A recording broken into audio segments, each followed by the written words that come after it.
بسم اللہ الرحمن الرحیم وبہ نستعین وهو خیر المعین وصلی اللہ علی سیدنا محمد وآلہ الطاہرین اللہم صل علی محمد۔ حضرت نوح علیہ السلام کے موضوع پہ تاریخ انبیاء و سیرت انبیاء علیہ السلام کے ذیل میں تذکرہ کیا جا رہا تھا۔ ہم گزشتہ گفتگو میں جس حصے پہ پہنچے تھے وہ حضرت نوح علیہ السلام کے فرزند کے بارے میں تھا۔ طوفان نوح ایک ایسا ٹاپک ہے کہ جسے قرآن کریم نے تکرار کے ساتھ آیات کریمہ میں ذکر کیا ہے، اور حضرت نوح علیہ السلام کے شخصیت کے عنوان سے قرآن کریم نے جس کا سب سے زیادہ تذکرہ کیا ہے وہ یہی عذاب اور نجات کا واقعہ ہے کہ مومنین نے نجات پائی اور جو دیگران تھے وہ عذاب کا شکار ہوئے۔ اس طوفان نوح میں ہم نے گزشتہ درس میں طوفان کے آغاز طوفان اور اس کی چند کیفیات کا پڑھا، جس میں سے ایک اہم طوفان نوح کے دوران جو ایک اہم واقعہ ہے وہ حضرت نوح علیہ السلام کے بیٹے کا ڈوبنا ہے۔ اس کو قرآن کریم نے ذکر کیا ہے، کیونکہ قرآن کریم کتاب ہدایت ہے، تاریخ یا کسی قصے کہانی کی کتاب نہیں ہے۔ اس وجہ سے قرآن کریم کی آیات میں جن جن چیزوں کا تذکرہ کیا گیا وہ انسان کی ہدایت کے پیش نظر ہیں، یعنی قرآن کریم نے اس لیے کسی قوم یا کسی واقعے کو ذکر نہیں کیا کہ انسان قرآن پڑھتے ہوئے کوئی محظوظ ہو جائے یا اس کا وقت اچھا گزر جائے یا دلچسپی پیدا کرنے کے لیے قرآن کریم میں اللہ تعالیٰ نے واقعات ڈال دیے ہوں۔ یہ قطعاً مقاصد نہیں تھے۔ اصل مقصد جو خود قرآن نے ذکر کیا ہے وہ یہ ہے کہ تاریخ کو قرآن اس طرح سے بیان کرے کہ تاریخ سے استفادہ انسان کر سکے، یعنی استفادہ، عبرت اور ہدایت کی غرض سے قرآن نے ان واقعات کو ذکر کیا۔ یہ نقطہ ہر نبی کے آغاز میں آپ کی خدمت میں ذکر کیا جاتا ہے، کیونکہ عموماً انسانی ذہن غیر مقصود یا غیر مطلوب عناوین یا غیر مطلوب معلومات میں الجھ کے رہ جاتا ہے۔ مثال کے طور پہ یہ معلومات غیر مطلوب معلومات ہیں کہ کشتی کا سائز کتنا تھا، کشتی اونچی کتنی تھی، لمبی کتنی تھی، کون کون اس میں تھا۔ قرآن کریم نے جس پہلو کو بھی ذکر کیا وہ ہدایت کے عنوان سے ذکر کیا ہے۔ اس لیے نوح علیہ السلام کی طویل ان کی عمر سے جو انہوں نے زندگی کے ایام گزارے، ان ایام میں سے حضرت موسیٰ علیہ السلام نے قلیل وقت گزارا، لیکن قصہ طویل ہے حضرت نوح علیہ السلام کی نسبت۔ لیکن نوح علیہ السلام نے زندگی کا زیادہ وقت گزارا، لیکن جو ان کا تذکرہ ہے وہ قلیل ہے حضرت موسیٰ علیہ السلام کے ذیل میں، یا ان کے مقایسہ اگر ہم کمپیریزن کریں۔ وجہ کیا ہے؟ کیونکہ حضرت نوح علیہ السلام کی زندگانی سے اللہ سبحانہ وتعالیٰ نے چند پہلوؤں کو لیا، بقیہ پہلوؤں کو اللہ تعالیٰ نے اخذ نہیں کیا، کیونکہ وہ ایک روٹین کے ساتھ ہر انسانی زندگی بسر کرتا ہے۔ تو انبیاء علیہ السلام بھی آئے اور انہوں نے معاشروں کے اندر زندگی بسر کی۔ ان کی زندگی کے وہ پہلو کہ جو آگے امتوں کے لیے ہر صورت میں ہدایت تھے۔ ایسا ہو سکتا ہے کہ ایک نبی کے زندگی میں کئی پہلو ہوں، لیکن وہی کئی پہلو کسی اور نبی کے زمرے میں بھی آ رہے ہیں، تو اس لیے اللہ سبحانہ وتعالیٰ نے ایک نبی کے بعض پہلوؤں کو اٹھا لیا، دوسرے نبی کے بعض پہلوؤں کو قرآن میں ذکر کر دیا۔ لیکن یہ بات ذہن نشین کرنی چاہیے کہ قرآن کریم میں جتنے بھی امور ہیں جو ذکر کیے گئے ہیں وہ انسانی ہدایت کے پیش نظر ہیں، تعجب آور چیزوں کو بتلانے کے پیش نظر نہیں ہیں۔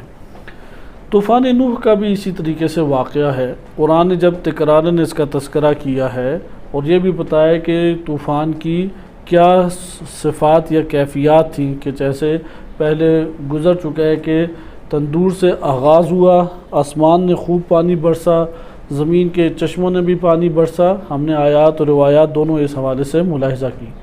اب طوفان گھیرتا چلا جا رہا ہے۔ اس دوران بہت سارے واقعات ہوئے ہوں گے جو قرآن کریم نے نہیں بیان کیے، چونکہ اس میں آگے بشر کے لیے ممکن ہے کہ وسیع پیمانے پہ ہدایت کا وہ مرکز یا منبع نہیں بن سکتا ہے۔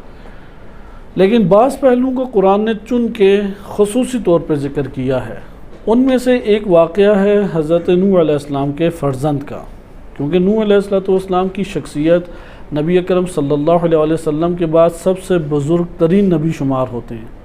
یعنی اس بات میں اختلاف پایا جاتا ہے کہ آیا نوح علیہ السلام افضل ہیں نبی رسول اللہ صلی اللہ علیہ وسلم کے بعد، یا ابراہیم علیہ السلام افضل ہیں؟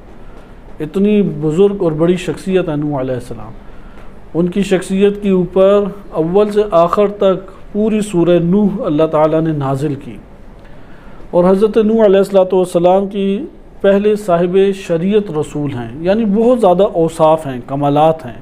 ائمہ اطہار علیہ السلام نے ان کے اوصاف کو آ کے امت کے سامنے بیان کیا کہ الکافی میں حدیث نوح کے عنوان سے باقاعدہ روایات پائی جاتی ہیں۔ سوال یہ پیدا ہوتا ہے کہ نوح علیہ السلام اللہ کے نبی ہیں، پہلے رسول ہیں، صاحب شریعت ہیں، بہت بلند و بالا مقام رکھتے ہیں، لیکن انہی کی اولاد میں سے ایک فرد وہ غرق ہو جاتا ہے۔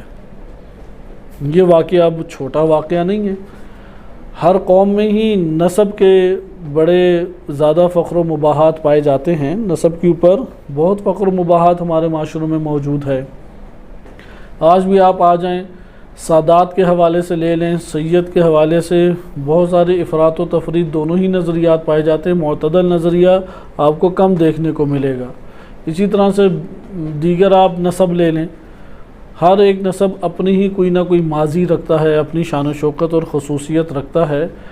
اور قبائل کا جب دورہ تھا، کیونکہ زمانہ زیادہ تر جو انسانیت کا گزرا ہے وہ قبائلی اور نسبی صورت میں گزرا ہے، کہ اس وقت بھی غرب عالم اسلام سے زیادہ ان قبائلی اور نسبی جھگڑوں میں مبتلا ہے۔ بہت زیادہ شدید جھگڑے اس وقت غرب میں پائے جاتے ہیں، یہی امریکہ، کینیڈا اور ان جگہوں پہ تعصب شدید پایا جاتا ہے، نسبی اور قبائلی تعصب۔ لہذا یہ قبائلی تعصب قدیم زمانے سے چلا آ رہا ہے، اور لوگوں کے ہاں یہ معیارات بنتے چلے گئے، اور انہوں نے انہی معیارات کے اوپر افراد کو پرکھنا شروع کر دیا، اور نسب کو ایک اہم معیار گردانا گیا۔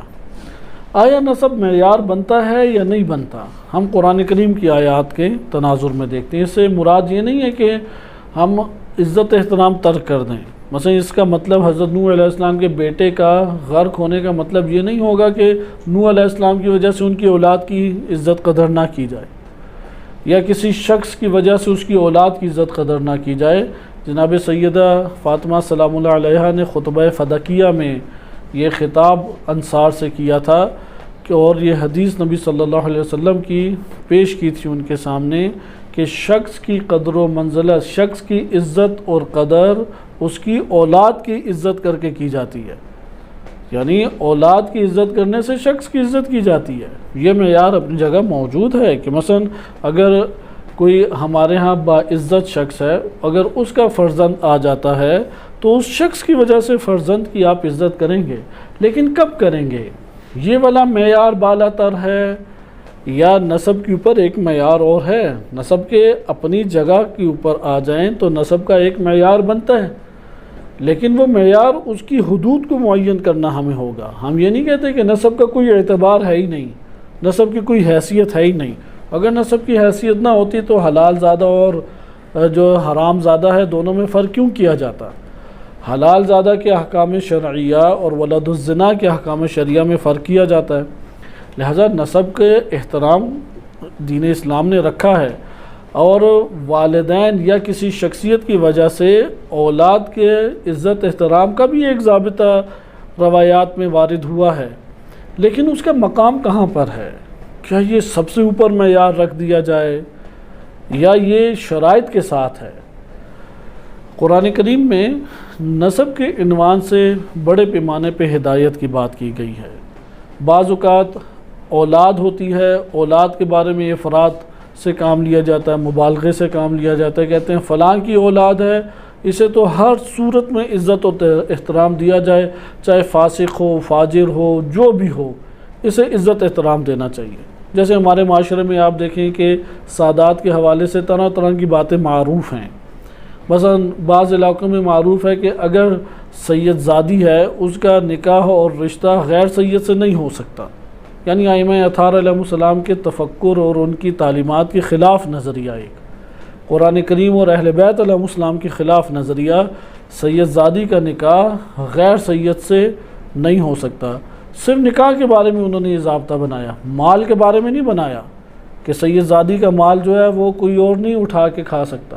سید زادی کو آپ اگر اتنا ہی سید زادی کا احترام ہوتا تو اس کو اس دنیا کے اندر کوئی زندگی کی رونقیں دی جاتی، کوئی عزت احترام دینا ہوتا تو مال و دولت اسے دیتے، اس کے ہاتھ میں کوئی سلطنت دیتے، کوئی اس کے ہاتھ میں قدرت دیتے، لیکن انہوں نے نکاح کے مسئلے کے اوپر ایک نظریہ بنا لیا، اور یہ ہمارے ہاں نظریہ پنجاب ہے، سندھ ہے، خیبر پختونخوا ہے، پایا جاتا ہے یہ ہر جگہ نظریہ۔ اسی طریقے سے سید کے بارے میں نظریہ کہ جیسا مرضی سید ہو اس کا عزت احترام کرنا چاہیے۔ سید جو ہے وہ ضروری حتماً جنتی ہے، سید کے گھٹنوں پہ ہاتھ لگائے جائیں، پاؤں کو چوما جائے، خصوصاً سندھ سائڈ پہ یہ بہت رواج ہے۔ سید کا عزت احترام ہے، سید جیسا مرضی ہو۔ آیا یہ فکر قرآن روایات اہل بیت علیہ السلام کی فکر ہے؟ اس سے ہم یہ بات نہیں کہتے کہ رسول اللہ کی وجہ سے سادات کا احترام نہ کریں، کرنا چاہیے۔ ہمارے ہاں یہ روایات شیعہ سنی دونوں کتب میں وارد ہوئی ہیں، اگرچہ ان کی اکثر بیشتر روایات وہ ضعیف السند ہیں، لیکن آپ کیونکہ متعدد روایات ہیں، ساری ضعیف السند ہیں، لیکن ان روایات کی وجہ سے ایک نوع اعتبار یا قرائن کی بنیاد پہ ایک نوع اعتبار پیدا ہوتا ہے، لیکن وہ احترام نبی صلی اللہ علیہ وسلم کی بنیاد پر ہے، نہ کہ اس سید کی وجہ سے ہے۔ اس سید کا اپنا کیا کمال ہے؟ سید کا کمال کس وقت شمار ہوگا؟ کہ جب وہ خود صاحب کمال ہو، وَإِلَّا نسب کی وجہ سے احترام کا تذکرہ وہ روایات نے بھی کیا ہے، اور احترام کا تذکرہ وہ معاشروں کے اندر بھی پایا جاتا ہے۔ آج بھی ہمارے معاشروں میں اگر کسی شخصیت کا احترام کرنا ہے تو اس کی شخصیت کی وجہ سے اس کی اہل اولاد کو بھی محترمانہ طور پہ دیکھا جاتا ہے۔ لہذا یہ ضابطہ اپنی جگہ محفوظ ہے، لیکن افراط تفریط بھی ہمارے ہاں معاشروں کے اندر موجود ہے۔ اپنے طور پہ احکام شرعیہ گھڑ لیے، اپنے طور پہ نظریات ایجاد کر لیے، مختلف چیزیں ہمیں دکھائی دیتی ہیں۔ ہم اس جگہ پہ دیکھتے ہیں کہ قرآن کریم نے اس بارے میں کیا گفتگو کی ہے۔ ایک دفعہ اولاد کے بارے میں مبالغانہ نظریات آ جاتے ہیں، بعض اوقات آباء و اجداد کے بارے میں مبالغہ آمیز نظریات آ جاتے ہیں۔ اس لیے قرآن کریم نے حضرت ابراہیم علیہ السلام کے چچا کا ذکر کیا، نبی صلی اللہ علیہ وسلم کے چچا کا ذکر کر کے تبرہ کیا۔ ہاشمی تھا ابو لہب، ابو جناب عبد المطلب کی اولاد میں سے تھا، قرشی تھا، قریش میں سے تھا، نبی صلی اللہ علیہ وسلم کا سگا چچا تھا، یعنی والد اور والدہ دونوں ہی محترم تھے ابو لہب کے، لیکن چونکہ دشمن تھا نبی صلی اللہ علیہ وسلم کا تو باقاعدہ تبرہ قرآن نے کیا، تبت یدا ابی لہب و تب، دونوں اس کے ہاتھ ٹوٹ کے رہ جائیں اور ہلاک و برباد ہو جائے۔ وہ قرآن کا لب و لہجہ دیکھیں، حالانکہ سگا چچا وہ رسول اللہ کے خاندان کا، ایک خاندان ایک نسب، چچا کی کس طرح سے قرآن نے مذمت ادھر کی۔ اسی طرح زوجہ ہے، بعض اوقات زوجہ کے اعتبار سے بڑے معیارات اوپر بلند و بالا چلے جاتے ہیں، بعض اوقات والدہ کے اعتبار سے نبی کی زوجہ ہے لیکن فاسقہ نکلی، یعنی منافقین میں سے تھی، جیسے نوح علیہ السلام کی زوجہ، لوط علیہ السلام کی زوجہ۔ یہ دیکھیں نسب کے اعتبار سے، گھرانوں کے اعتبار سے جو حیثیتیں معاشروں کے اندر پائی جاتی ہیں، اس کے اوپر قرآن کریم گفتگو کر رہا ہے، کیونکہ انسانوں کے اندر سے علاقائیت آرام سے نہیں ٹوٹتی۔ آپ اگر آج بھی دینی طبقے میں ہی چلے جائیں، اس کے علاقائی طور پہ جو اثرات ہوں گے مہمان نوازی کے، یعنی جذبات ہوں گے، علاقائی طور پہ جو والہانہ محبتیں اور قربتوں کا انداز ہوگا، وہ آپ کو دینی طور پہ نہیں ملے گا۔ علاقائی طور پہ وہ وظیفہ سمجھے گا کہ میں نے یہ کام کرنا ہی کرنا ہے۔ یہ تو آج ہمیں آئے روز دیکھے بھی، یعنی دیکھنے کو ہمیں یہ امور ملتے ہیں۔ مثلا ایک فرد ہے، اس نے دعوت کی ہے، ہم لازم سمجھیں گے اپنے علاقے کی وجہ سے، نہ کہ دین اسلام کی تعلیمات کی وجہ سے، کیونکہ دین اسلام کی تعلیمات ہوتی تو ہر فرد کے لیے ہی ہم شرکت کرتے، یا اہم اور مہم کا ہم فیصلہ کر کے فوراً اہم کو اختیار کرتے، لیکن وہ اہم کو ترک کر دیتا ہے ایک انسان، مہم کو اختیار کرتا ہے، کیونکہ علاقائیت انسانوں کے وجود میں پائی جاتی ہے، سب بھی انسان، کوئی مستثنیٰ نہیں ہے، مگر یہ کہ حالات آتے ہیں تو وہ مقابلہ کرتا ہے۔ کیونکہ وہ جب بھی ان کی نہیں بات مانے گا، علاقے والے تو اسے طعنہ تشنی کریں گے. یعنی جو طعنہ تشنی سہ لیتا ہے، جو ان کی مخالفتوں کو سہ لیتا ہے، جو ان کی ناراضگیوں کو سہ لیتا ہے، اس میں ایک جنم قوت لے لیتی ہے، وَإِلَّا قوت جنم نہیں لے سکتی. یعنی اگر یہ خیال کریں کہ نسب ہے یا انسان کی علاقائی امور ہیں، علاقائی یا قبائلیت ہے، ان سے کے مد مقابل انسان میں ایک قوت پیدا ہو جائے جو صرف ایمان اور دین کی بنیاد پہ متحرک ہو، یہ اس وقت تک ممکن نہیں ہے کہ جب تک ٹکراؤ نہ ہو اور اس ٹکراؤ میں استقامت نہ دکھائی جائے. یہ دو امر جنم لے لے، ٹکراؤ ہو اور استقامت دکھائیں، یا قوت جنم لے لے گی. اگر آپ ایسی تدبیر کریں ٹکراؤ ہی نہ ہونے دیں، کیونکہ ٹکراؤ تو آتا ہی آتا ہے، ایسا نہیں ہو سکتا نہ آئے. آپ کی ترجیحات ہیں تبلیغ کریں، آپ کی ترجیحات ہے تعلیم دیں، آپ کی ترجیحات ہے کہ خدمت خلق انجام دیں. وہاں پہ بعض گھریلو یا علاقائی تقاضے ہوں گے. آپ کی ترجیح ہے کہ آپ کے مراسم جو ہیں دین اسلام کے مطابق انجام پائیں. یہاں پہ اہل علاقہ اپنے طور طریقوں کو رائج کرنے کی کوشش کریں. ٹکراؤ آتا ہی آتا ہے انسانی زندگی میں. اس ٹکراؤ میں جو خاموش ہو جاتا ہے یا جو جھک جاتا ہے، اس کے اندر یہ جذبہ نہیں پیدا ہو پاتا. اس کے لیے معیارات یہی بن جاتے ہیں. اس لیے آپ یہ عام اپنے خاندانوں میں بھی دیکھ سکتے ہیں اور اپنے معاشرے میں بھی دیکھ سکتے ہیں. وہ افراد جو ماحول کے سامنے، معاشرے کے سامنے یا خاندان کے سامنے جھک جاتے ہیں، وہ یہ والے معیارات زیادہ بیان کرتے ہیں، وہ فلسفے بھی زیادہ بیان کریں گے. بلکہ بعض کا دعائیں ایسی ہوتی ہے کہ چونکہ تم سید ہو اس لیے تم یہ کام کر رہے ہو، چونکہ تم فلاں ہو اس لیے تم کام کر رہے ہو، اگر تمہارا نسب یہ نہ ہوتا تو تم یہ نہ ہوتے. حتیٰ کہ اس حد تک وہ آگے بڑھ جاتے ہیں. اس لیے قرآن کریم نے حضرت نوح علیہ السلام، ان جیسی شخصیت یعنی انبیاء علیہ السلام اولو العزم پیغمبر، سرداران انبیاء میں سے ایک سردار ہیں، صاحب شریعت رسول ہیں، اللہ کے قریبی ترین ہستیوں میں سے ہیں. ان کے گھر کا ایک فرد باہر نکلتا ہے اور وہ تباہ و برباد ہوتا ہے اور تا قیامت آنے والے بشریت کے لیے مقام عبرت بن جاتا ہے. اور یہاں سے وہ فلسفہ نسب ہمیں سمجھ آتا ہے کہ قرآن کیا بیان کر رہا ہے. اور اسی تناظر میں اہل بیت علیہ السلام کی روایات بھی آپ کو نسب کا فلسفہ بیان کر دیں گی. لہذا نوح علیہ السلام کے طوفان میں بیٹے کا بیان، اور وہ بھی اتنا یعنی کئی آیات پر مشتمل بیان، کوئی چھوٹی بات نہیں ہے. اور پھر اس کے تناظر میں آپ آج انشاءاللہ تعالی اہل بیت علیہ السلام سے منسوب روایات بھی پڑھیں گے. ہم سب سے پہلے اس واقعے کو دیکھتے ہیں جو قرآن نے ذکر کیا ہے. قرآن کریم نے سورہ ہود آیت نمبر 42 میں اس کا سب سے پہلے تذکرہ کیا ہے. سورہ ہود آیت نمبر 42 میں، آیت نمبر 42 میں ارشاد باری تعالی ہوتا ہے وَهِيَ تَجْرِي بِهِمْ فِي مَوْجٍ، کہ یہ کشتی انہیں لے کے کیسے چل رہی تھی، فی موجن، موج کے اوپر کشتی انہیں لے کے چل رہی تھی. اور وہ موجیں کیسے اٹھی ہوئی تھی، کل جبال، پہاڑوں کی مانند. یعنی ایک موج آتی کشتی کو وہ اوپر اٹھا جاتی، جس طرح ایک ٹیلے کے اوپر پہاڑ کے پہنچا دیا، وہاں سے پھر وہ نیچے آتی، پھر اوپر لے جاتی. ایسے میں انہوں نے دیکھا وَنَادَى نُوحٌ ابْنَهُ، تو نوح نے اپنے بیٹے کو ندا دی. وَكَانَ فِي مَعْزِلٍ، معزل، عزل کہتے ہیں نچائی کی جگہ کو، صحیح ہے، نچائی کی جگہ کو کہتے ہیں.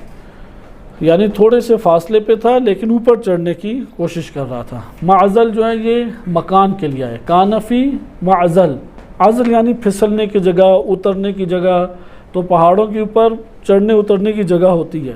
یعنی وہ ایسی جگہ پر تھا کہ وہ آگے کی طرف بڑھے اور اوپر جانا چاہ رہا تھا. کان فی معزل، کہ وہ ایک کچھ فاصلے کے اوپر انہوں نے دیکھا اپنے بیٹے کو اور پکارا یا بنیا، بڑی محبت سے پکارا. پہلے بھی بیان ہوئے کہ اس میں تصغیر آئے تو یہ محبت سے بچے کو پکارنے کے معنی میں آتا ہے، شفقت کا اظہار کرنا. تو نوح علیہ السلام پدرانہ محبت تو دل میں تھی تو کہا یا بنیا، اے میرے بیٹے، ارکب معنا، ہمارے ساتھ کشتی میں سوار ہو جاؤ. ولا تکن مع الکافرین، دیکھو کافرین میں سے نہ ہونا، کیونکہ نوح علیہ السلام کا بیٹے نے عین وقت پہ اپنے ایمان کا اظہار کیا تھا. انبیاء علیہ السلام کو آیا اپنے اہل و عیال اور سب کا پتہ ہوتا ہے یعنی کہ یہ مومن ہے یا نہیں؟ معلوم ہوتا ہے انبیاء علیہ السلام کو کہ یہ ایک الگ انشاءاللہ بحث آئے گی۔ حضرت نوح علیہ السلام کے 4 بیٹوں میں ایک منافق کا بیٹا، منافق کیونکہ اظہار نہیں کیا تھا، اب جب وقت آیا تو وہ اوپر چڑھ کے بچنا چاہ رہا ہے، تو اوپر چڑھ ہے تو یہاں پہ اب کشتی قریب ہے اور یہ بیٹا اوپر جا رہا ہے اور موجیں در موجیں چل رہی ہیں، تو یہاں پہ انہوں نے کہا کہ ہمارے ساتھ سوار ہو جو، وَلَا تَكُنْ مَعَ الْكَافِرِينَ، کافرین میں سے نہ ہونا۔ قَالَ، اب جواب سنیں اگلی آیت میں، قَالَ سَآوِي إِلَى جَبَلٍ، میں پہاڑ کی پر آ کے پناہ لے لوں گا، میں پہاڑ کی پناہ میں جا رہا ہوں، پہاڑ تک طوفان نہیں پہنچے گا، یہ پانی کے ریلے نیچے بہہ رہے ہیں۔ یعصمنی من الماء، میں اس پہاڑ کی طرف جا رہا ہوں کہ یہ پہاڑ مجھے بچا لے گا، محفوظ رکھے گا پانی سے۔ قال، نوح علیہ السلام نے فرمایا، لا عاصم اليوم من امر اللہ الا من رحم، آج کے دن اللہ کے اس امر عذاب سے کوئی محفوظ نہیں رہے گا سوائے جس پر اللہ نے رحم نازل کیا ہے۔ اس لیے تم نے اگر اللہ کی رحمت کی تلاش کی تو بچ جاؤ گے، اگر رحمت الہی میں نہیں آئے تو غرق ہو جاؤ گے۔ لا عاصم اليوم، آج کے دن کوئی پناہ گاہ نہیں ہے، آج کے دن کوئی تمہیں محفوظ رکھنے والا نہیں ہے، من امر اللہ، اللہ کے امر سے۔ یہ دیکھیں مکالمہ، اتنے قریب تھے کہ مکالمہ ہو رہا ہے، اتنا تھا کہ بیٹا کشتی میں سوار ہو سکے، اتنی مہلت اور فرصت تھی۔ تو حضرت نوح علیہ السلام نے کہا یہ عذاب ہے، عذاب میں اللہ جس کے اوپر رحمت نازل کرے وہی بچے گا۔ وحال بینہم الموج، جب حجت تمام ہوئی تو اسی وقت ایک موج آئی، دونوں کے درمیان حائل ہو گئی، حضرت نوح اور ان کے بیٹے کے درمیان ایک موج آ گئی۔ فکان من المغرقین، اور بیٹا کن میں سے ہو گیا؟ جو ڈوب گئے، غرق ہو گئے، غرق ہونے والوں میں سے ہو گیا۔ وقیل یا ارض ابلعی ماءک، اور پھر یہ کہا گیا کہ اے پانی، اے زمین اپنے پانی کو نگل جا۔ وَيَا سَمَاءُ أَقْلِعِي، اور آسمان کو کہا گیا کہ پانی برسانا بند کر دو۔ وَغِيضَ الْمَاءُ، اور پانی جو ہے وہ سارا آہستہ آہستہ جذب ہو گیا۔ وَقُضِيَ الْأَمْرُ، اور جو اللہ کا امر تھا وہ انجام پا گیا۔ وَاسْتَوَتْ عَلَى الْجُودِيِّ، اور جو کشتی ہے وہ جودی کے اوپر مستوی ہو گئی۔ کہا جاتا ہے کہ یہ جودی ہی تھی جس کے اوپر، یعنی یہ نجف کا وہ پہاڑ ہے جہاں ذریعہ امیر المومنین علیہ السلام ہے، یہاں پر وہ کشتی آ کے رکی تھی، اور یہ بھی کہا جاتا ہے اسی پہاڑ کی پر وہ چڑھ رہا تھا، ان کا بیٹا بھی، کہ بسائر و دراجات میں بعض ایسی احادیث ہیں۔ وقیل بعدا للقوم الظالمین، پھر کہا گیا کہ دوری ہو اور انتہائی ہلاکت ہو ان قوم ظالمین کے لیے۔ لہٰذا یہاں پہ جب یہ یعنی آسمان تھم گیا، پانی خشک ہو گیا، جذب ہو گیا اور امر تمام ہو گیا اور کشتی رک گئی، تو پھر ظالمین پہ نفرین کی گئی۔ اس پہ پھر کہا وَنَادَ نُوحٌ رَبَّهُ، سو نوح علیہ السلام نے اپنے رب کو پکارا۔ فقال ربی، اے میرے رب، ان ابنی من اہلی، میرا فرزند، میرا بیٹا تو میرے اہل میں سے تھا۔ وَإِنَّ وَعْدَكَ الْحَقُّ، تیرا وعدہ تو حق ہے۔ وَأَنْتَ أَحْكَمُ الْحَاكِمِينَ، اور تو بہترین حکم اور فیصلہ کرنے والا ہے۔ یہاں پہ اگلی آیت پڑھیں، اگلی آیت کو بھی مکمل کریں، پھر امام رضا علیہ السلام کی ایک روایت کی طرف چلتے ہیں۔ قال یا نوح، اللہ سبحانہ وتعالی نے فرمایا اے نوح، انہو لیس من اہلک، یہ تیرے اہل میں سے نہیں ہے۔ انہو عمل غیر صالح، وہ عمل غیر صالح ہے، یعنی یہ بیٹا کیا ہے؟ غیر صالح عمل ہے، یعنی اس کو عامل نہیں کہا، غیر صالح عمل کرنے والا ہے، غیر صالح عمل ہے، انشاءاللہ بھی اس کی تشریح آئے گی۔ فلا تسألنی ما لیس لک بہ علم، مجھ سے ان چیزوں کے بارے میں سوال نہ کرو جس کا تمہیں علم نہیں ہے۔ انی اعظک ان تکون من الجاہلین، میں تمہیں وعظ کرتا ہوں کہ تم جاہلین میں سے ہو جاؤ گے۔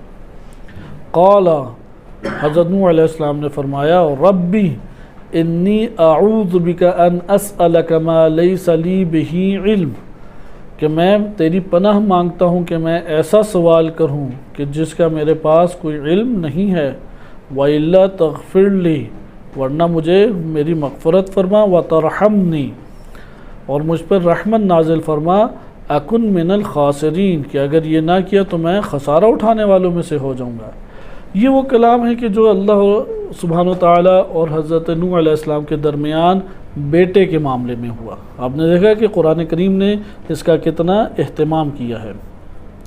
یہاں پہ ایک پہلے ہم روایت امام رضا علیہ السلام کی پڑھتے ہیں، جو کہ مامون کے ساتھ ان کا ایک مکالمہ ہے، عیون اخبار رضا میں ذکر ہے، اس کا ایک حصہ ہے۔ اس میں امام رضا علیہ السلام نے یہ دلیل بنائی ہے کہ اللہ تعالیٰ نے نبوت اور امامت اور وصایت کو اللہ نے مخصوص انبیاء کی اولاد میں رکھا ہے۔ انبیاء کی تمام اولادوں کو نہیں یہ رتبہ دیا، انبیاء کی بعض اولادوں کو یہ مقام دیا ہے، کیونکہ مامون بھی اس طور پہ ہاشمی بنتا ہے، تو مامون اپنے آپ کو بڑا اس طور پہ نبی صلی اللہ علیہ وسلم کا رشتہ دار اور ہاشمی ہونے کے حوالے سے آگے پیش کرتا تھا۔ تو حضرت امام رضا علیہ السلام نے ایک مکالمہ انبیاء کی تنزیح کے اوپر، انبیاء کے حوالے سے مامون نے کئی سوالات کیے کہ انبیاء علیہ السلام سے مثلا نعوذ باللہ کوئی کوتاہیاں سرزد ہوئیں، اور قرآن سے آیات لے کے آیا۔ تو امام رضا علیہ السلام نے قرآن کریم سے ہی مامون کو جوابات دیے۔ ان میں سے پھر ایک جملہ ہے، یہ امالی سے آپ کی خدمت میں ذکر کیا جا رہا ہے کہ مالی شیخ صدوق میں صفحہ 524 میں امام رضا علیہ السلام فرماتے ہیں، اما علمتم ان نوحا حین سأل ربہ، کیا تم جانتے نہیں ہو کہ جب نوح نے اپنے رب سے یہ سوال کیا، فقالا، یہ کہا حضرت نوح علیہ السلام نے، رب ان ابنی اہلی، میرا بیٹا میرے اہل میں سے ہے، وَإِنَّ وَعْدَكَ الْحَقِّ، آپ کا وعدہ، اے اللہ تیرا وعدہ حق ہے، وَأَنْتَ أَحْكَمُ الْحَاكِمِينَ، اور تیری ذات بہترین فیصلہ کرنے والی ہے۔ اس آیت سے یعنی حضرت نوح علیہ السلام نے یہاں سوال پیدا ہوتا ہے، تقاضا کیوں کیا بیٹے کا؟ وہ تو نوح علیہ السلام تھے، چلو ٹھیک ہے، ایک پدرانہ شفقت اور محبت ہوتی ہے، یہاں پہ سوال کیوں کیا؟ تو امام علیہ السلام نے فرمایا، وَذَلِكَ، یہ سوال اس لیے حضرت نوح علیہ السلام نے کیا تھا، ان اللہ عز وجل وعدہ، اللہ عز وجل نے، کیونکہ آپ دیکھیں نا، یہ کہا کہ نوح علیہ السلام نے کیا کہا، ان ابنی اہلی، میرا بیٹا میرے اہل سے ہے، وَإِنَّ وَعْدَكَ الْحَقِّ، پھر نوح علیہ السلام کے نا تیرا وعدہ کیا ہے؟ حق ہے۔ تو اس مقام پہ امام رضا علیہ السلام نے اس جملے سے استفادہ کیا، ان وعدک الحق، تیرا وعدہ حق ہے۔ امام فرماتے ہیں چونکہ اللہ عز و جل نے وعدہ نوح علیہ السلام سے وعدہ کیا تھا، اینجیہ و اہلہ، کہ اللہ ان کو اور ان کے اہل کو نجات عطا فرمائے گا، یہ اللہ نے ان سے وعدہ کیا تھا۔ فقال لہ ربہ، تو تب حضرت نوح علیہ السلام کو جواب میں اللہ تعالیٰ نے فرمایا، یا نوح انہ لیس من اہلک، یہ نہیں کہا کہ اللہ تعالیٰ نے کہ میں تیرے اہل کو نہیں بچاؤں گا، وعدہ اللہ نے پورا کیا۔ اب نوح علیہ السلام یہ سمجھ رہے ہیں کہ میرا بیٹا میرے اہل میں سے ہے، اور اللہ کا وعدہ کیا تھا کہ اللہ نوح کو بھی بچائے گا اور ان کے اہل کو بھی بچائے گا۔ تو یہاں پہ پھر اللہ نے جواب دیا کہ انہ لیس من اہلک، یہ تیرے اہل میں سے نہیں ہے، انہ عمل غیر صالح، یہ عمل غیر صالح ہے۔ فلا تسألنی ما لیس لک بہ علم، کہ جس کے بارے میں تجھ کو علم نہیں ہے اس کے بارے میں میرے سے سوال مت کرو۔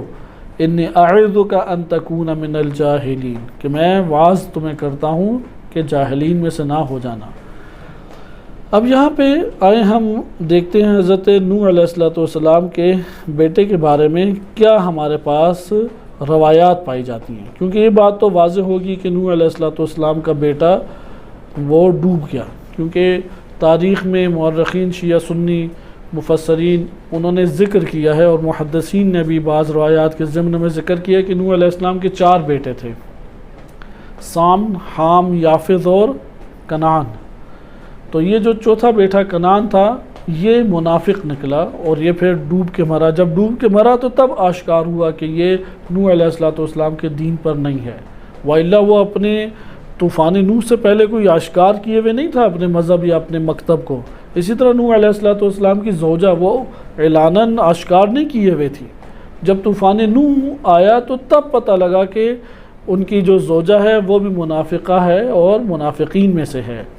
اس لیے قرآن کریم میں اللہ تعالیٰ نے جب نجات دینے والوں کی بات کی تو بتایا کہ نوح آپ اور مومنین اور آپ کے اہل و عیال میں سے اہل و عیال نجات پائیں گے سوائے زوجہ کے، نوح علیہ السلام کی زوجہ کے. روایات اہل بیت علیہ السلام نے اس کو ذکر کیا ہے کہ حضرت نوح علیہ السلام کا بیٹا ہلاک ہوا، آیا یہ بیٹا حقیقی تھا یا نہیں؟ کیونکہ ایک روایت ہم تفسیر قمی کی گزشتہ درس میں پڑھ چکے ہیں. میں پہلے تفسیر قمی کی وہ روایت آپ کی خدمت میں ذکر کر دوں کہ جس میں امام صادق علیہ السلام سے منقول ہے کہ یہاں پہ بیٹا لغت طی کے لہجے پر کی گئی ہے. یعنی عربوں کے کئی قبیلے تھے، ان قبیلوں کے اپنے لہجے ہوتے تھے. لہجے جیسے اردو میں پنجابی کا ایک لہجہ مثلا سرائکی ہے، ایک ہے پٹواری ہے پنجابی پیچھے سے، لیکن اس کے لہجے مختلف ہیں. اس طرح عربی زبان کے لہجے مختلف ہوتے تھے جو قبائل کی وجہ سے مختلف ہو جاتے تھے. ان میں سے ایک بنی طی ہے. بنی طی والے ابن کہتے تھے جو زوجہ کی طرف سے بیٹا ہو. تو تفسیر قمی میں ایک روایت آئی ہے جو سندن ضعیف ہے. اس کا پہلا نقص یہ ہے کہ وہ سندن ضعیف ہے. اس میں امام صادق علیہ السلام فرماتے ہیں کہ وَنَادَ نُوحٌ ابْنَهُ، اس سے مراد ہے کہ لَيْسَ بِإِبْنِهِ، وہ نوح علیہ السلام کا نہیں بلکہ ان کی زوجہ کی پہلے کسی اور مرد سے شادی ہوئی تھی. اس کے بعد حضرت نوح علیہ السلام نے شادی اس خاتون سے کی تو اس مرد سے اس کی پہلی اولاد تھی. یعنی یہ نوح علیہ السلام کے پاس اپنی ماں کے ہمراہ آیا تھا.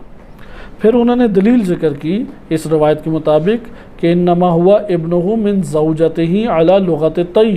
لغت طی میں بیوی کے بچے کو بھی جو شوہر کا بچہ ہے یعنی بعد میں جو شادی ہوئی اس مرد سے بچے سے تعبیر کرتے ہیں کہ یہ اسی مرد کا بچہ ہے.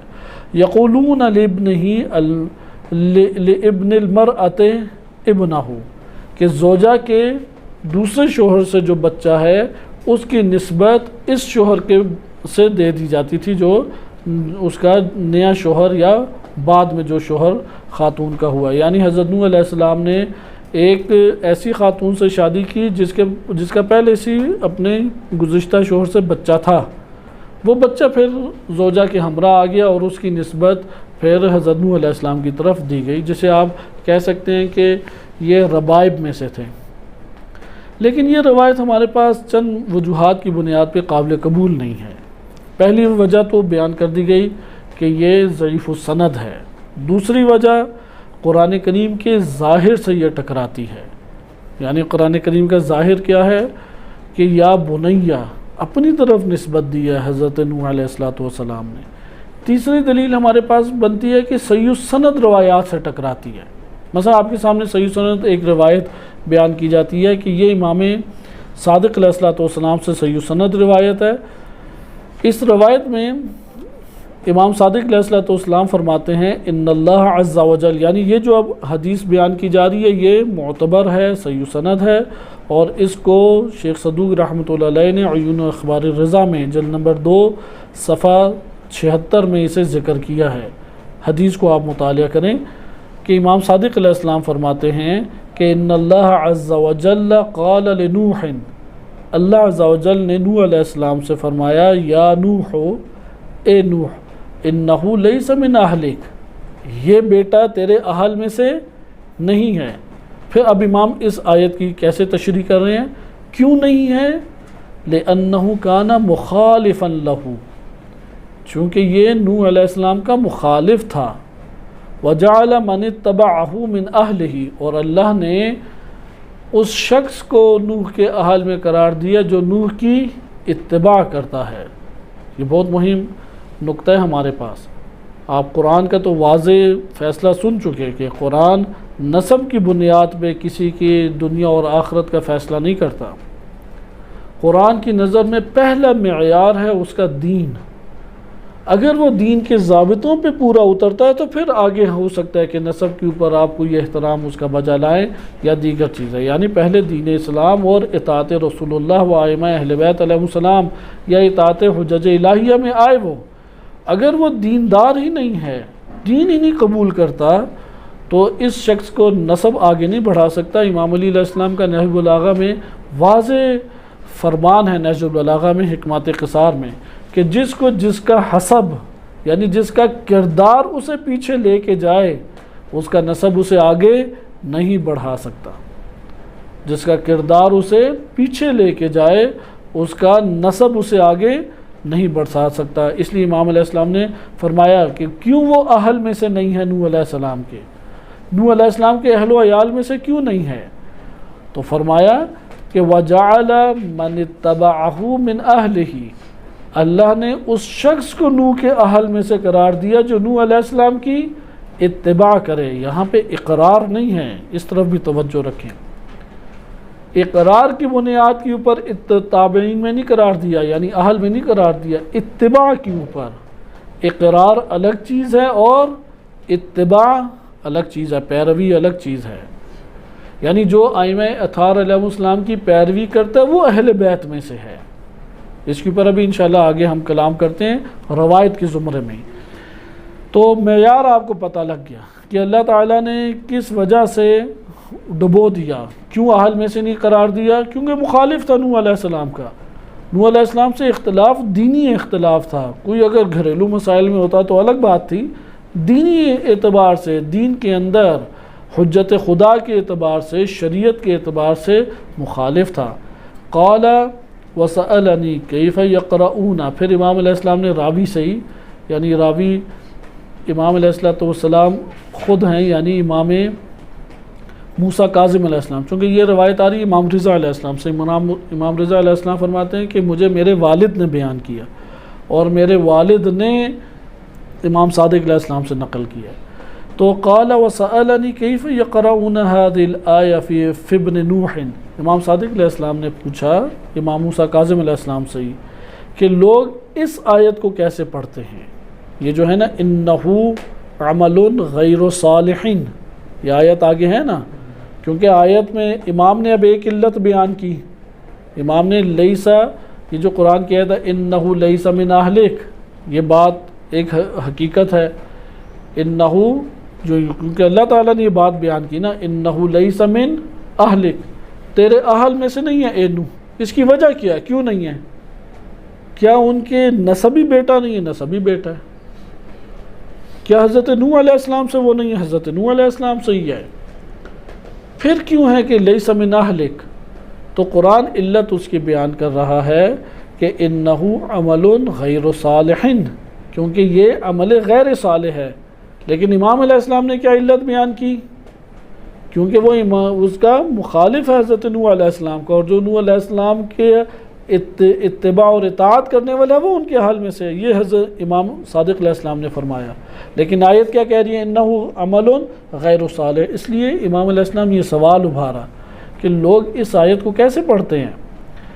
قلت، امام موسیٰ کاظم علیہ السلام فرماتے ہیں یقرأها الناس علی وجہین، لوگ دو طرح سے اس آیت کو پڑھتے ہیں۔ بعض پڑھتے ہیں انہو عمل غیر صالح، یعنی عمل کو خبر انہ کی قرار دے، انہو جیسے قرآن میں موجودہ قرآن میں اسی طرح ہے انہو عمل غیر صالح۔ بعض لوگ اس طرح سے پڑھتے ہیں اور بعض لوگ پڑھتے ہیں انہو عمل غیر صالح، چونکہ اس نے غیر صالح عمل انجام دیا تھا۔ ہر دو لحاظ سے امام صادق علیہ السلام والی بات اوپر ثابت ہو جاتی ہے، ہر دو لحاظ سے۔ لیکن امام علیہ السلام چونکہ لوگوں کے اختلاف کو جانتے تھے اس لیے سوال کیا کہ بعض لوگ پڑھتے ہیں انہو عمل غیر صالح، کہ یہ غیر صالح عمل ہے، اور بعض لوگ پڑھتے ہیں انہو عمل غیر صالح، کہ اس نے عمل انجام دیا ہے، غیر صالح عمل انجام دیا ہے، اس لیے اہل میں سے نہیں ہے۔ فقال، امام صادق علیہ السلام نے فرمایا کذبوا وابنہ، ایسا نہیں ہے کہ وہ ان کا بیٹا نہیں تھا، کیونکہ جب ہے نا انہو عمل غیر صالح، اس سے یہ مراد ہے کہ نعوذ باللہ اس نے زنا کیا ہے یا جو زوجہ تھی وہ پہلے سے جو اولاد تھی وہ غیر صالح، مثلا یہ بیٹا تھا، یعنی حلال زادہ نہیں تھا۔ امام علیہ السلام نے کہا کذبوا ہوا ابنہ، یہ حضرت نوح علیہ السلام کا ہی بیٹا تھا، اس لیے یہ قرات درست نہیں ہے۔ عمل غیر صالح، یعنی اس نے زانی نہیں تھا وہ، بعض یعنی عاملہ غیر صالحین کی تشریح کیا ہے کہ یہ زانی تھا، اس وجہ سے اس کو اہل سے ہی نکال دیا گیا، یا اس طرح کا اس نے غیر صالح عمل انجام دیا کہ اسے اہل سے نکال دیا گیا۔ لیکن یہ جو جملہ ہے نا امام کا کذبوا ہوا ابنہ، اس سے پتہ لگتا ہے کہ وہ تہمت لگاتے تھے بعض لوگ، وَإِلَّا ابنہ کی بات کیوں کی جائے، انہوں نے جھوٹ کہا۔ امام فرما رہے ہیں یہ لوگ جو دوسری قرات پڑھتے ہیں یہ جھوٹ بولتے ہیں، کیوں؟ اس لیے کہ نوح علیہ السلام کا یہ بیٹا انہی کا بیٹا تھا۔ وَلَكِنَّ اللَّهَ عَزَّ وَجَلَّ نَفَاهُ عَنْهُ، لیکن اللہ عز و جل نے حضرت نوح علیہ السلام سے اس بیٹے کی نفی اس لیے کی حین خالفہ فی دینہ، چونکہ نوح کے دین میں اس نے ان کی مخالفت کی۔ بس دین میں مخالفت ہو تو اہل سے خارج ہے، لہذا یہ بات۔ اب یہاں پہ یہ ہے کہ عمل الغیر صالح کا کیا مطلب، تو ہم یہ پڑھتے ہیں کہ مبالغے کے لیے بعض اوقات کہہ دیا جاتا ہے ہوا عدل، عادل کے بجائے کیا کہہ دیا جاتا ہے عربی زبان میں؟ عدل۔ عدل کہہ کے کیا مراد لیا جاتا ہے؟ عادل، لیکن مبالغے کے ساتھ۔ ادھر بھی اسی طرح ہے کہ یہ انتہائی غیر صالح عمل کرنے والا ہے، اور وہ غیر صالح عمل کیا ہے وہ نعوذ باللہ زنا یا کوئی اور گناہ نہیں ہے، وہ غیر صالح عمل ہے نفاق، وہ غیر صالح عمل ہے دین نوح علیہ السلام کے اوپر نہ آنا، کیونکہ نفاق کے مدارج ہوتے ہیں۔ ایک درجہ نفاق کا یہ ہے کہ انسان زبان سے اقرار کرتا ہے، دل میں رکھتا ہے کہ یہ دین ایمان ہے، لیکن عمل میں گناہ انجام دیتا ہے، یہ نیچے درجے کا نفاق ہے۔ ایک نفاق ہے کہ دل میں اللہ کو مانتا ہی نہیں ہے، دل میں اللہ کے نبی اور امام کو قبول ہی نہیں کرتا، یہ بڑے درجے کا نفاق ہے جو دار اسلام سے انسان کو خارج کر دیتا ہے۔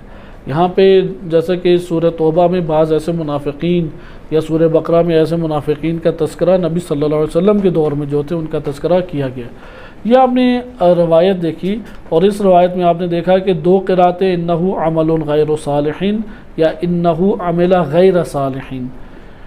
عمل غیر صالح میں عمل کی وجہ سے عمل واضح طور پہ دلیل بن رہا ہے کہ نوح علیہ السلام کا ہی بیٹا تھا، لیکن عمل ایسا انجام دیا جس کی وجہ سے اہل و عیال حضرت نوح کی اہل و عیال سے نکل گیا۔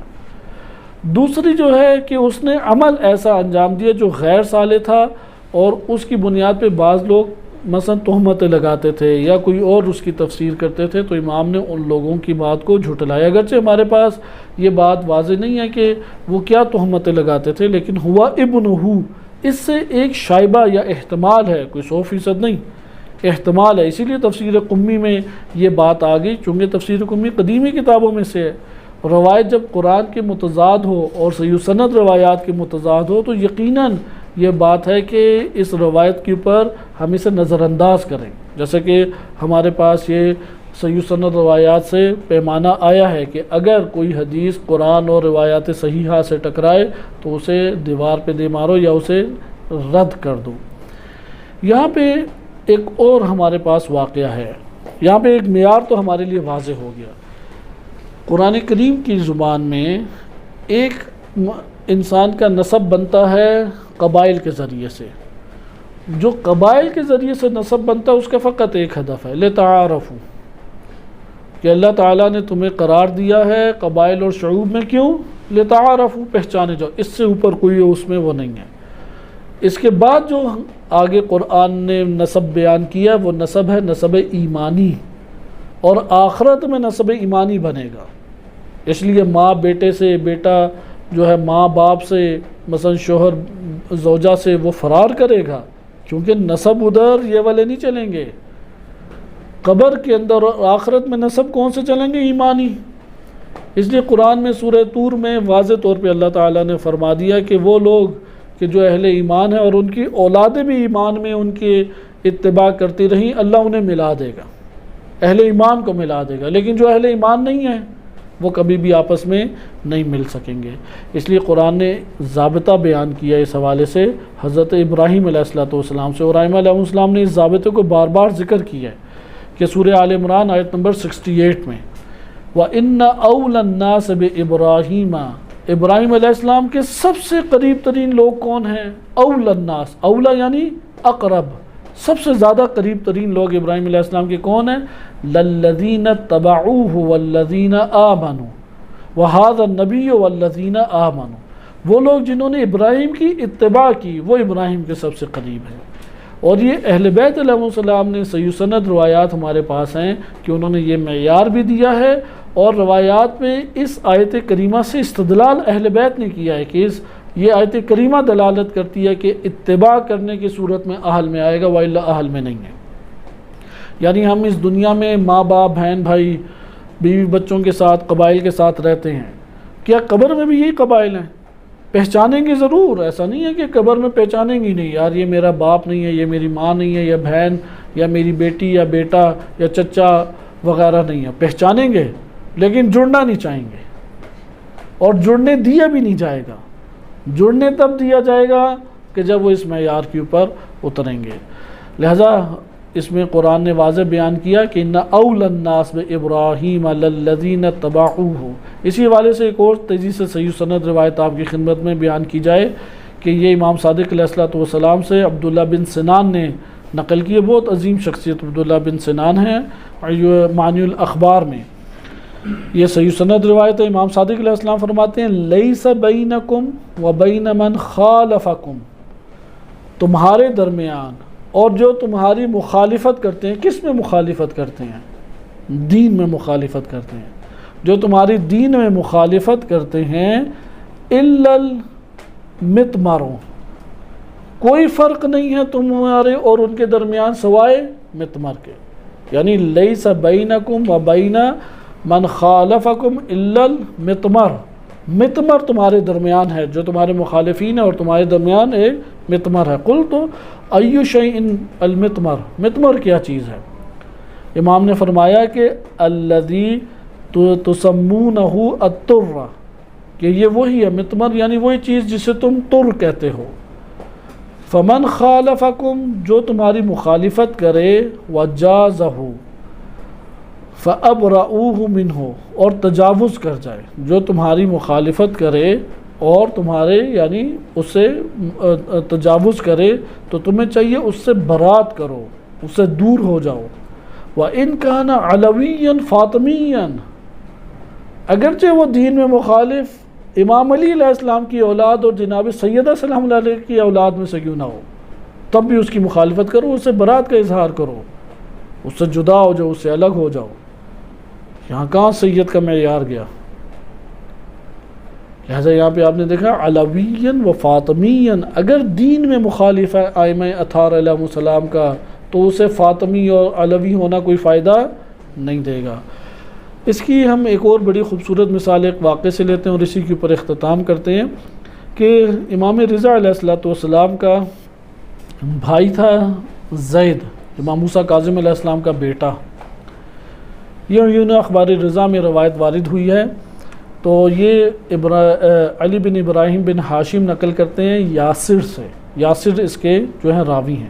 یاسر کہتے ہیں کہ زید بن موسیٰ جو کہ اخو ابی الحسن بالمدینہ، مدینہ میں امام رضا علیہ السلام کا جو بھائی ہے زید بن موسیٰ، اس نے خروج کیا لوگوں کو ملا کے۔ وَأَحْرَقَ، خروج کرتے ہیں کہ وہ اپنا حملہ کر کے علاقے قبضہ کرنا، صحیح، اس کے کئی مقاصد ہوتے ہیں، بعض اوقات طاغوتی حکومت کے خلاف خروج ہوتا ہے، بعض اوقات اپنی سلطنت جمانے کے لیے خروج ہوتا ہے۔ تو یہ خروج تھا کہ اپنے علاقوں کے اوپر قبضہ کر کے ایک نو سلطنت قائم کرنا چاہتا تھا زید بن موسیٰ۔ وَأَحْرَقَ، گھروں کو اس نے جلایا، وَقَتَلَ، اور قتل و غارت اس نے کی۔ وَكَانَ يُسَمَّى زَيْدَ النَّارِ، پھر اسے زید نار کہا جانے لگا، آگ والا زید۔ ایک زید ہیں امام سجاد علیہ السلام کے بیٹے جنہوں نے خروج کی، ان کی بہت تعریف وارد ہوئی ہے، انہیں اہل بیت علیہ السلام نے بڑا سراہا ہے۔ اور ایک ہے زید نار جو موسیٰ کاظم علیہ السلام کے فرزند اور امام رضا علیہ السلام کا بھائی ہے۔ فبعث الیہ المأمون، مامون نے فوج پیچھے بھیج دی اس کے، فأسرا، اسے پھر اسیر کر لیا گیا، وحمل الی المأمون، اور پکڑ کے قیدی بنا کے مامون کے سامنے اسے لا پھینکا گیا۔ فقال المأمون اذهبوا به الی ابی الحسن، اس کو لے جاؤ امام رضا علیہ السلام کے پاس۔ قال یاسر کہتے ہیں فلما ادخل الیہ، جب اس کو پکڑ کے امام رضا علیہ السلام کے سامنے لایا گیا تو امام رضا علیہ السلام نے اسے کہا، یہ واقعہ کئی جگہوں پہ مختلف طرح سے آیا، کیونکہ زید کہا کرتا تھا میرے اوپر آگ حرام ہے، کیونکہ میں فاطمہ سلام اللہ علیہ کا فرزند ہوں، میرے اوپر آگ نہیں اثر کرے گی۔ پھر کہتا تھا میں جنتی ہوں، کیونکہ سید ہیں۔ سید سے مراد ہے کیونکہ سید بعد کے ادوار میں کلمہ سید سادات کے لیے بنا، وَإِلَّا پہلے 400-500 سال سید کہہ کے سادات کی طرف اشارہ نہیں کیا جاتا تھا، یہ متاخر دور میں کلمہ بنا۔ تو وہ یہ کہتا تھا میں فاطمی لفظ زیادہ چلتا تھا، جناب سیدہ سلام اللہ علیہ کی اولاد سے نہ آگ مجھ پہ اثر کرے گی نہ میں جہنمی ہو سکتا ہوں، اس لیے پکڑ کے پھر گھر جلاتا، قتل و غارت کرتا اور اس طرح سے گناہوں کو انجام دیا کرتا۔ تو امام علیہ السلام کے سامنے جب لایا تو امام نے فرمایا یا زید، اے زید، غرک قول سفلۃ اہل الکوفہ، اہل کوفہ کے نادان اور بے وقوف احمق لوگوں کے باتوں نے تجھ کو دھوکہ دے دیا۔ ان فاطمۃ احسنت فرجہا، فاطمہ سلام اللہ علیہ کہ جن کو اللہ تعالیٰ نے پاک و پاکیزہ کیا، فحرم اللہ ذریتہا علی النار، اور فاطمہ سلام اللہ علیہ کی ذریت کو اللہ نے آگ پر ذریت کو حرام قرار دے دیا۔ یہ اب روایت معروف ہے، شیعہ سنی دونوں کتب میں ہے۔ تو وہ کہتے تھے میں ان کی ذریت میں سے ہوں تو میرے اوپر بھی جہنم کی آگ حرام ہے۔ تو امام نے فرمایا ذالک للحسن والحسین خاصتاً، یہ فقط امام حسن و حسین علیہ السلام کے ساتھ مختص ہے، یہ بقیہ کے لیے نہیں ہے۔ ذریت فاطمہ کے اوپر آگ حرام ہے، ادھر ذریت سے کون مراد ہے؟ فقط امام حسن و حسین علیہ السلام۔ پھر آگے فرماتے ہیں کہ ان کنت ترى انک تعصی اللہ عز وجل وتدخل الجنہ، کیا تم یہ گمان کرتے ہو کہ تم اللہ عز و جل کی معصیتیں کرو گے اور جنت میں داخل ہو جاؤ گے؟ وموسیٰ بن جعفر اطاع اللہ ودخل الجنہ، جبکہ موسیٰ بن جعفر اس وقت داخل ہوئے کہ جب انہوں نے اللہ کی اطاعت کی، تم ان کے بیٹے ہو، اور موسیٰ بن جعفر علیہ السلام حجت خدا جب اللہ کی اطاعت کی تو جنت میں داخل ہوئے، اور تم معصیتیں کر کے سمجھتے ہو کہ جنت میں چلے جاؤ گے۔ پھر آگے فرماتے ہیں امام علیہ السلام فَأَنْتَ إِذَا أَكْرَمُ عَلَى اللَّهِ عَزَّ وَجَلَّ مِن مُوسَى بن جعفر وَاللَّهِ مَا يَنَالُ أَحَدٌ مَا عِنْدَ اللَّهِ عَزَّ وَجَلَّ إِلَّا بِطَاعَتِهِ، کہ اگر اللہ عز و جل کے نزدیک تم موسیٰ بن جعفر سے زیادہ اکرام اور محترم اور باعزت ہو، یعنی تمہارا احترام اللہ کی نگاہ میں موسیٰ بن جعفر سے بھی زیادہ ہے کہ امام موسیٰ بن جعفر علیہ السلام وہ اللہ کی اطاعت کریں تو جنت میں جائیں، اور تم اس قدر اوپر بلند مرتبے پہ ہو کہ معصیتیں کرو تب بھی جنت میں جاؤ، تو تب بھی سن لو کہ اگر تمہارا رتبہ امام موسیٰ بن جعفر سے اوپر ہو جائے تو قسم بخدا تم اللہ کے نزدیک نہیں کوئی رتبہ پا سکتا مگر یہ کہ وہ اللہ کی اطاعت جب تک نہ کرے۔ وَزَعَمْتَ أَنَّكَ تَنَالُهُ بِمَعْصِيَتِهِ، اور تم یہ گمان کرتے ہو کہ تم کوئی رتبہ اللہ کی معصیت کر کے پالو گے۔ فَبِئْسَ مَا زَعَمْتَ، کس قدر پست اور برا تم نے گمان کیا ہے۔ فقال له زید، تو زید نے آگے سے امام رضا علیہ السلام کو کہا کہ انا اخوک وابن ابیک، میں آپ کا بھائی ہوں اور میں آپ کے باپ کا بیٹا ہوں۔ فقال له ابو الحسن، امام رضا علیہ السلام کو بھی پھر ایک نوع جلال آ گیا، کیونکہ میں آپ کا بھائی اور موسیٰ بن جعفر علیہ السلام کا میں فرزند اور بیٹا ہوں۔ امام نے فرمایا انت اخی ما اطاعت اللہ، تم میرے بھائی ہو جس نے اللہ عز و جل کی اطاعت نہیں کی۔ ان نوحا قال، نوح نے اپنے رب کو کہا تھا رب ان ابنی من اہلی، کہ میرا بیٹا میرے اہل میں سے ہے، وان وعدک الحق، اور تیرا وعدہ حق ہے، وانت احکم الحاکمین، اور تو بہترین فیصلہ کرنے والوں میں سے ہے۔ اگر نوح کا بیٹا ڈوب گیا تو تم میرا بھائی ہو کے کیسے بچ سکتے ہو؟ یہ ہمارے پاس نوح علیہ السلام کے بیٹے کے ذیل میں چند روایات تھی، باقی انشاءاللہ اگلے درس میں ملاحظہ کریں گے۔ صلی اللہ علیہ سیدنا محمد و آلہ الطاہرین۔